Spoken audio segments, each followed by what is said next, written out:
combat or level design perspective, we really listened to a lot of the players out there that played F.E.A.R. And one of the critiques that came from the community was people were saying that we were really kind of confined in office spaces. We thought there were some really great gameplay aspects about really close, in-your-face, tight combat, but we also wanted to augment that with changing the volume of the space. So by opening up, we can kind of create an ebb and flow of pacing of combat and how that's going to resolve.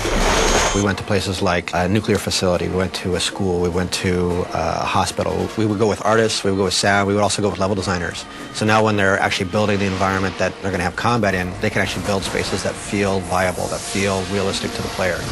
We had people that were taking photographs literally of like pipes at a macro level, looking at cracks, looking at water stains. We use them as texture references, we use them as part of our effect systems. Ultimately, we try to use as much as we possibly can because it adds credibility to the scene. I think the key thing to keeping the player on the edge of their seat is to surprise them and not let them get too comfortable. You can sort of let them think that they're getting into a pattern, but then you have to vary it.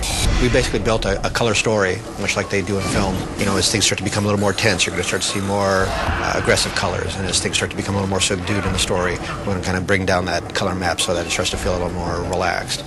There's definitely colors that are associated with Alma. She'll get in close proximity with you, and she'll start to interact with the player. You'll start to see glimpses of parts of how she perceives the world, and all that has a very specific crafted color hue to it. So as we keep coming back to it time and time again, we're reinforcing that, and then we pay it off great at the end of the game, helping explain it and kind of pull it all together.